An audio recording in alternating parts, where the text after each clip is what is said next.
And Kodali Nani సీరియస్గా ఉందని అయితే చాలామంది సోషల్ మీడియా కావచ్చు లేకుంటే మిగతా అన్ని చోట్ల అయితే కొంచెం వినిపిస్తూ ఉంది. వాస్తవం అనేది అందరూ ఎవరు క్లారిటీ ఇవ్వలేకపోతున్నారు. కానీ మనకు తెలిసిందే టీడీపీ ఎల్లో మీడియా అంటారు కదా, ఆ ఛానల్ అయితే ఇంకా సీరియస్గా ఉంది. రేపో మాపో అన్నట్టుగా అయితే ప్రచారం చేస్తూ ఉన్నారు. మరి అంత అవసరం లేదండి. ఎందుకంటే అనారోగ్యంగా ఉన్న వ్యక్తి పైన ఇంత విషయం చిమ్మాల్సిన అవసరం అయితే లేదు. అతను ఆరోగ్యంగా బయటకు వచ్చిన తర్వాత మాట్లాడండి, కానీ ప్రస్తుతానికి అలా మాట్లాడడం కరెక్ట్ కాదు.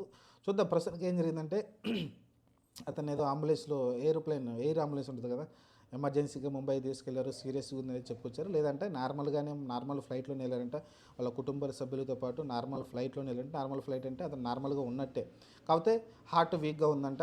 ఏదైతే ఆ గుండె సంబంధించిన కండరాలు ఏవైతే ఉంటాయో, ధమనులు అంటారు కదా, బ్లడ్ పంప్ చేసే నాళాలు ఏవైతే ఉంటాయో అవి కొంచెం వీక్గా ఉన్నాయంట. అక్కడ క్లాట్లు కూడా కొన్ని ఉన్నాయంటే తీసేస్తారు. అదే బైపాస్ సర్జరీ చేయాలంటే కొంచెం ఇవన్నీ నార్మల్కి రావాల్సి ఉంటుంది. హార్ట్ కూడా స్ట్రాంగ్గా ఉండాల్సి ఉంటుంది కాబట్టి దానికి సంబంధించిన కొన్ని మందులు అయితే వాడుతున్నారంట. అతను ఎందుకు ఇక్కడ నుంచి షిఫ్ట్ అయ్యాడంటే కారణం ఒకటే, నమ్మకం లేకనే అండి. యాక్చువల్గా తన సన్నిహితులు అందరూ కూడా హైదరాబాద్ వద్దండి, ఇక్కడ కూడా ఇన్ఫ్లుయెన్స్ ఉంది రేవంత్ రెడ్డి కాబట్టి, ఆల్రెడీ టీడీపీకి సంబంధించిన వ్యక్తి కాబట్టి ఇంతకుముందు, ఇక్కడ వద్దు మనం ముంబైకి వెళ్ళి కొన్ని మనకు తెలిసిన హాస్పిటల్లోనే మనం బైపాస్ సర్జరీ చేయించుకుందామని అయితే వాళ్ళు డిసైడ్ అయ్యారంట. ఎందుకంటే ఇక్కడ అంటే ఒక అనుమానం అంతే, టీడీపీ సంబంధించిన వాళ్ళుగా ఏమైనా చేస్తారు. ఎందుకంటే ఇంతకుముందు వైసీపీ గవర్నమెంట్లో ఉన్నప్పుడు అతను ఏదైతే చంద్రబాబు నాయుడిని, లోకేష్ని కొన్ని మాటలు అన్నాడు, దాని కారణంగా ఏమైనా చేస్తారని భయపడి వాళ్ళైతే ముంబైకి అయితే షిఫ్ట్ అయినట్టు తెలుస్తుంది. చూద్దాం మరి. ప్రస్తుతానికైతే మరి అతనికైతే అనారోగ్యంగా ఉన్న మాట అయితే వాస్తవంగా కనిపిస్తుంది.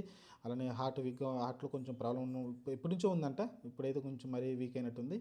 చూద్దాం మరి. ప్రస్తుతం ఓటమి అయిన ఉంటుంది కదా, ఆటోమేటిక్గా మనిషి కుంగిపోతారండి. ఎప్పుడైనా చంద్రబాబు నాయుడు చూసాం కదా, జైల్లో ఉన్నప్పుడు ఎలా ఉన్నాడు, మనిషి మరీ చచ్చిపోయేలా కనిపించాడు.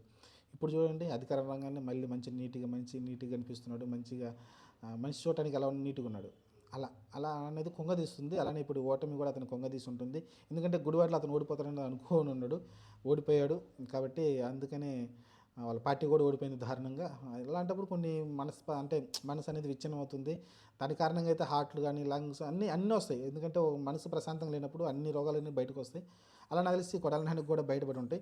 చూద్దాం మరి. ప్రస్తుతానికైతే అతను సేఫ్గా రావాలని కోరుకుందాం మంచిగా. ఎందుకంటే బైపాస్ సర్జరీ అనేది చాలా డేంజర్. చాలామంది చేయించుకుంటారు, కానీ చేయించుకున్న ఒక 5-6 నెలలకి, సంవత్సరం లోపు చనిపోతుంటారు.